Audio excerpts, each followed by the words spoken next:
Hello student, स्वागत है आप सभी का हमारे YouTube channel the last year engineer में।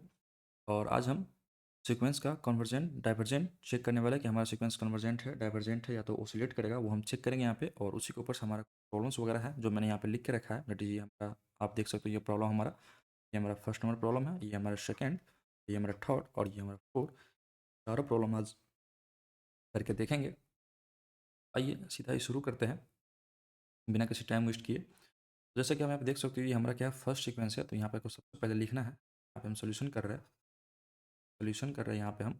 और यहाँ पे आपको लिखना है given sequence, given sequence, given sequence जो है हमारा क्या दिया हुआ हमारा सीक्वेंस था, that is 1/2, 2/3, 3/4। Is 1/2, 2/3, 3/4 test test test. ये हमारा क्या था n, क्योंकि ये हमारा n तक जा रहा है, 1 2 3 4 दैट इज n। और ये हमारा क्या n+1 से शुरू हो रहा है, तो ये हमारा क्या है n+1। ये भी आपको आना चाहिए कि हम कैसे ये निकालते हैं। फिर क्या ये इन्फिनिटी, ये क्या हो इन्फिनिटी तक। यहाँ पे आप लिख सकते हो देयर फोर, ये जो हमारा लिखा होता है nth टर्म टर्म के लिए, ये बेसिकली हमारा क्या होता है an होता है। तो ये an इज इक्वल टू हमारा क्या होगा यहाँ पे n/n+1। ये हमारा क्या बेसिकली फंक्शन है। इस फंक्शन से ये सीक्वेंस हम जनरेट कर रहे हैं, वो हमारा ये क्या है, हमारा फंक्शन है। तो आप लिख सकते हो ये हमारा क्या है, फंक्शन है। इस सीक्वेंस से हमें चेक करना है कि ये सीक्वेंस जो है हमारा, ये हमारा कन्वर्जेंट है या डाइवर्जेंट है, ये हमें इसमें बताना है। तो जैसा कि आप यहाँ पे देख पा रहे होंगे, ये हमारा 1/2 जो है, 1/2 और 2/3 अगर करोगे तो 1/2 से ये ग्रेटर है 2/3, एंड 2/3 से ये ग्रेटर है 3/4। आप यहाँ पे करके देख सकते हो इसको, ये 0.5 आएगा, ये 0.5 से कुछ ऊपर, ये उससे कुछ ऊपर आएगा। तो ये जो हमारा सीक्वेंस है, ये हमारा ऐसे ही जा रहा है, डैश डैश डैश। तो ऐसे आप बोल सकते हो देयर फोर, यहीं पे आप लिख सकते हो therefore the given, therefore the given sequence, sequence is, ये क्या हो रहा है हमारा, इंक्रीज कर रहा है। तो हमारा क्या होगा, मोनोटोनिकली या तो मोनो टोनिक इंक्रीजिंग। ये हमारा क्या हो रहा है, इंक्रीज हो रहा है।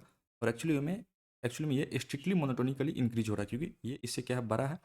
और ये जो 3/4 है ये हमारा इससे बड़ा है।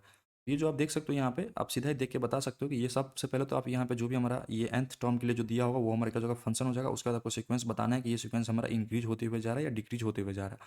यहाँ पे हमने देखा कि ये हमारा सीक्वेंस जो था ये इंक्रीज होते हुए आ रहा है, मतलब ये ऊपर तक क्या हो रहा है, इंक्रीज ही हो रहा है। तो मैंने आप सबको बताया था कि अगर हमारा सीक्वेंस मोनोटोनिकली, अगर हमारा सीक्वेंस इंक्रीज हो रहा हो और वो बढ़ते हुए ही जा रहा हो, तो वहाँ पे वो सीक्वेंस हमारा क्या होना चाहिए, बाउंडेड अबव होना चाहिए, बाउंडेड अबव होना चाहिए। अगर ये सीक्वेंस हमारा बाउंडेड अबव होगा तो ये सीक्वेंस हमारा कन्वर्जेंट होगा।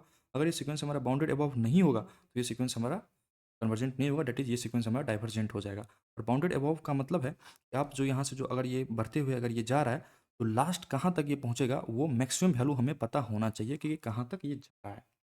तो वो हम कैसे चेक करेंगे, वो हम चेक करते हैं यहाँ पे लिमिट लगा के, लिमिट लगा, क्योंकि ये हमारा क्या है, nth टर्म के लिए है, ये हमारा क्या है, nth टर्म वगैरह के लिए है। तो अगर ये हमारा nth टर्म है, तो अगर यहाँ पे अगर हम इन्फिनिटी डालेंगे, तो इन्फिनिटी डाल के अगर हमारे पास कुछ वैल्यू आ रहा है, तो वही हमारा इन्फिनिटी पे जाकर वही वैल्यू हम रिसीव करने वाले हैं। तो लिमिट लगाएंगे यहाँ पे। लिमिट अगर हम n टेंस टू इन्फिनिटी लगाते हैं an पे, तो ये हमारा इक्वल टू हो जाएगा limit n tends to infinity, और an हमारा क्या है, n/n+1। तो इसको अगर आप थोड़ा सा अगर आप सिंप्लीफाई करो, अगर आप यहाँ पे अगर डायरेक्टली आप इन्फिनिटी डाल रहे हो, तो आपका वो क्या होगा, इन्फिनिटी हो जाएगा। लेकिन आप सबको लिमिट निकालने आता होगा, तो पहले हमें क्या करना है, इसको सिंप्लीफाई करना है। तो सिंप्लीफाई हम कैसे करेंगे, इसको यहाँ से हम n एक कॉमन में लेंगे, तो हमारा क्या हो जाएगा, limit n tends to infinity. और अगर आप n कॉमन में लेते हो नीचे से, तो ये हो जाएगा हमारा n इंटू 1+1/n। यहाँ से हमारा n और n हमारा कैंसिल हो जाएगा। और यहाँ पे अगर आप इन्फिनिटी डालोगे तो ये 1/इन्फिनिटी इक्वल टू 0 हो जाएगा। तो लास्ट में जो आपका रिसीव होगा वो 1 होगा। तो अगर ये हमारा लिमिट अगर हमारा एग्जिस्ट कर जाए, लिमिट अगर हमारा एग्जिस्ट कर जाए, तो ये सीक्वेंस हमारा क्या है, therefore the given sequence is convergent. Limit हमारा एग्जिस्ट करेगा तो ये हमारा क्या है, सीक्वेंस हमारा क्या है, कन्वर्जेंट है। और लिमिट हमारा एग्जिस्ट करेगा तो जो हमारा मैक्सिमम वैल्यू जो होगा ये बाउंडेड अबव होने के लिए, वो हमारा क्या है, 1 है। जो मैक्सिमम रिसीव करेंगे इन्फिनिटी पे जाके, वो हम क्या करेंगे, 1 रिसीव करेंगे यहाँ। देयरफॉर यहाँ पे आप लिख सकते हो एक और, given sequence converges to, given sequence converges to 1। बस आपको इतना ही चेक करना है और यही हमारा क्या हो जाएगा, आंसर हो जाएगा। ठीक है, तो ये हमने चेक कर लिया। और हम चेक करते हैं दूसरा में, ये हमारा क्या है 1 2 3 4 n तक हमारा ये जा रहा है। तो ये हमारा सीक्वेंस है, तो फिर से हम यहाँ पे लिखेंगे इसमें सोल्यूशन। सोल्यूशन और यहाँ पे आपको लिखना है गिवन सीक्वेंस।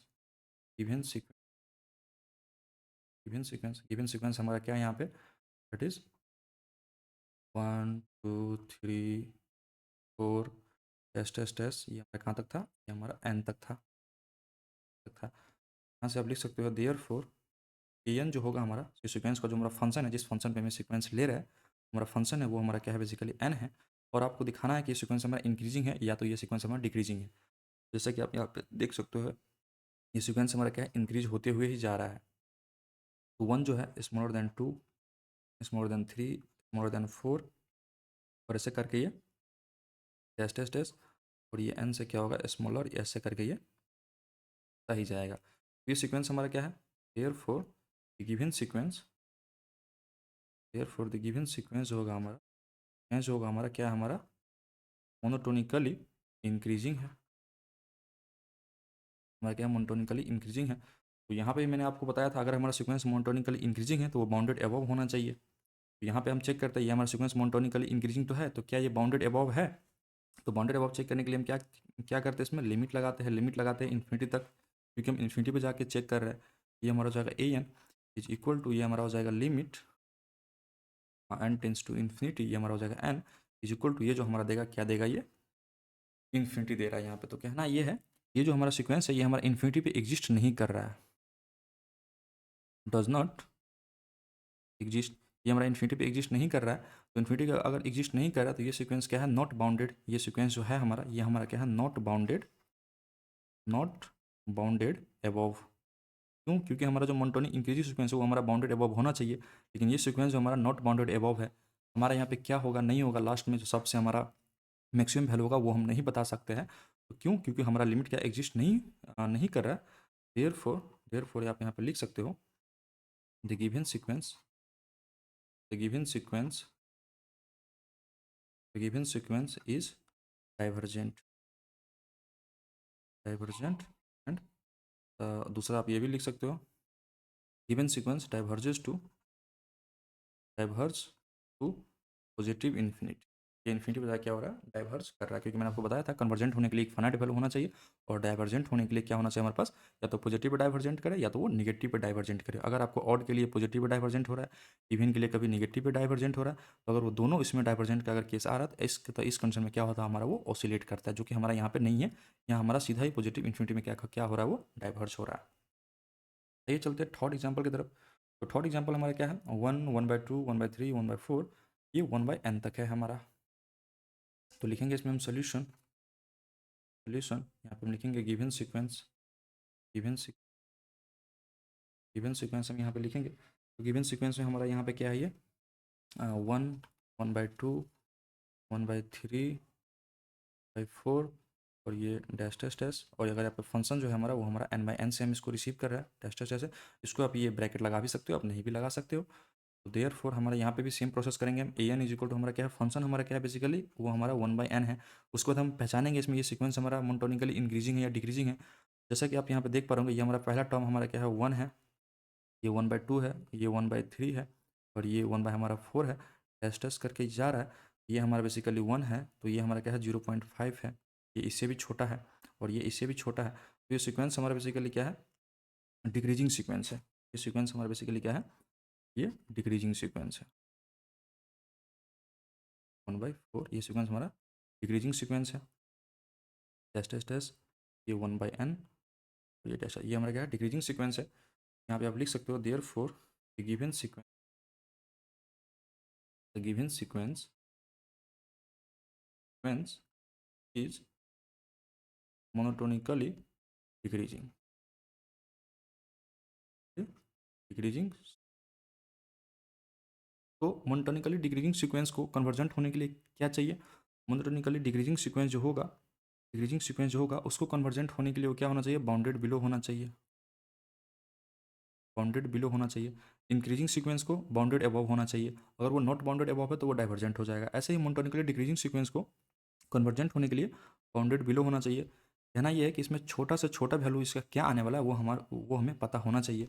वो हमें कैसे पता होगा? जब हम इन्फिनिटी लगाएंगे यहाँ पे इस फंक्शन पे हम चेक करेंगे कि इन्फिनिटी डाल के कि हमारा वहाँ पे क्या वैल्यू आने वाला है। तो आइए यहाँ पे हम लिमिट लगाते हैं। लिमिट अगर हम लगाएंगे n tends to infinity a n is equal to, ये हमारा हो जाएगा limit n tends to infinity, और ए एन हमारा क्या है 1/n है। यहाँ पे अगर आप इन्फिनिटी लगाते हो तो आप क्या होगा? जीरो होगा, क्योंकि हमारा क्या है? फाइनाइट वैल्यू है।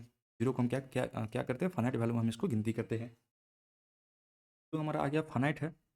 तो जो सब इन्फिनिटी पे जाकर जो हमें एक नंबर रिसीव होगा वो हमारा क्या होगा? जीरो होगा, क्योंकि अगर आप घटते घटते जाओगे तो 0.5, ये 0.3, 0.2, 0.0 समथिंग समथिंग करते करते आप क्या होगा कि आप जीरो तक पहुंच जाओगे। तो ये हमारा सीक्वेंस क्या है? बाउंडेड बिलो हो गया है। क्यों? और वो कहाँ पे बाउंडेड बिलो होगा? जीरो पे। अगर हम ऐसे करके अगर हम जाएंगे तो लास्टली जो हम टर्म रिसीव करेंगे वो हम क्या होने वाला? हमारा जीरो टर्म हम क्या करने वाले हैं? एक रिसीव करने वाले एक जीरो। देयर फोर ये सीक्वेंस हमारा क्या होगा? बाउंडेड बिलो हो गया। Therefore even sequence even sequence even sequence is convergent. हमारा क्या हो गया? कन्वर्जेंट हो गया। एंड कन्वर्जेस टू, यहीं पे आप लिख सकते हो एंड कन्वर्ज टू जीरो। ये हमारा क्या हो गया? यहाँ पे आंसर हो गया। ये हमने थर्ड एग्जाम्पल कर लिया। आइए अब चलते हैं फोर्थ एग्जाम्पल में। फोर्थ हमारा क्या है? ये हमारा -1, -2, -3, -4 और ये डैश करके ये हमारा क्या हो रहा जा रहा है। तो इस कंडीशन में अगर हम चेक करेंगे तो यहाँ पे हम फिर से लिखेंगे सोल्यूशन लिखेंगे इसमें, गिवन सीक्वेंस लिखेंगे। गिवन गिवन सीक्वेंस हमारे पास क्या है? -2, 3, -4 dash dash dash n dash dash, ये प्रकार से जा रहा है। यहाँ पे आप लिख सकते हो देयर फोर ए एन जो होगा, ए एन हमारा क्या दिया हुआ? क्या हुआ है? ठीक है।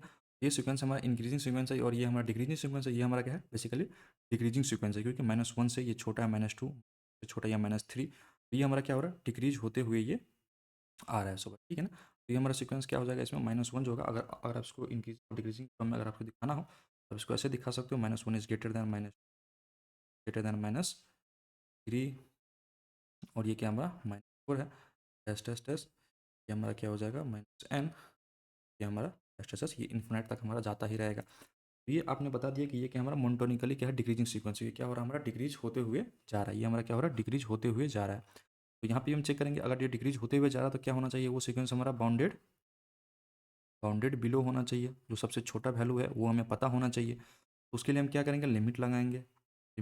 क्या लगाएंगे? Limit n tends to infinity पे, और कहाँ पे? ये जो हमारा फंक्शन दिया हुआ है इस फंक्शन पे, ये हमारा क्या हो जाएगा? पहले तो हम an लिखेंगे, उसके बाद हम लिखेंगे यहाँ पे limit n tends to infinity, और ये हो जाएगा हमारा -n, और यहाँ पे अगर हम इन्फिनिटी डालते हैं, क्योंकि हम यहाँ पे कुछ सिंप्लीफाई नहीं कर सकते, तो इन्फिनिटी का डालते हैं तो ये हमारा क्या हो जाएगा? माइनस इन्फिनिटी हो जाएगा। तो ये हमारा क्या हो जाएगा? लिमिट क्या हो जाएगा? हमारा डज नॉट एग्जिस्ट हो गया। लिमिट हमारा एग्जिस्ट तभी करेगा जब हमारे पास एक फाइनाइट नंबर होगा। तो यहाँ पे क्या होगा? ये -इन्फिनिटी पे क्या हो गया? हमारा लिमिट क्या हो गया? डज नॉट एग्जिस्ट हो गया। तो हमारा सबसे छोटा वैल्यू यहाँ पे इन्फिनिटी पे जाके क्या आने वाला है वो हम नहीं बता सकते हैं। तो हमारा सीक्वेंस क्या है? बाउंडेड बिलो नहीं है। Therefore the given sequence जो है हमारा गिवन सीक्वेंस इज डाइवर्जेंट हो जाएगा। हमारा ये सीक्वेंस डाइवर्जेंट हो जाएगा। एंड यहाँ पे आप लिख सकते हो एंड डाइवर्स टू इन्फिनिटी, यहीं पे आप डाइवर्ट कर सकते हो। तो बेसिकली ये जो मैंने यहाँ पे जो मैंने 4 एग्जांपल लिए हैं, ये 4 एग्जांपल जो लिए हैं, इसमें आप सबने देखा होगा कि मोनोटोनिकली इंक्रीजिंग सीक्वेंस और मोनोटोनिकली डिक्रीजिंग सीक्वेंस जानना कितना ही जरूरी है, और साथ ही साथ हमें ये पता होना चाहिए कि bounded above and bounded below क्या होता है। अगर आपको सब पता है तो आप सबके लिए आप सीक्वेंस में कोई सा भी कन्वर्जेंसी चेक करना हो या तो डाइवर्जेंसी चेक करना हो, कुछ भी चेक करना हो, तो आप सबके लिए वो बहुत ही आसान हो जाएगा। ये मैंने सारा एग्जाम्पल जो मैंने अभी कराया हुआ है। अगर आप सबको अच्छा लगा हो तो आप सब चैनल को सब्सक्राइब कर सकते हो, साथ ही साथ एक लाइक कर सकते हो, कमेंट कर सकते हो, अगर कुछ समझ में नहीं आया हो तो कमेंट कर सकते हो। तो और साथ ही साथ दोस्तों के साथ आप शेयर भी कर सकते हो। तो आज के लिए इतना ही, बाकी मिलते हैं नेक्स्ट लेक्चर में, जो कि हमारा होने वाला है सीरीज़ के ऊपर, और सीरीज़ में हम सारा चीज़ जो भी सीरीज़ का होता है वो सारा हम सीखेंगे। तो हमारे चैनल से जुड़े रहिए। तो थैंक्स फॉर वॉचिंग, आज के लिए इतना ही।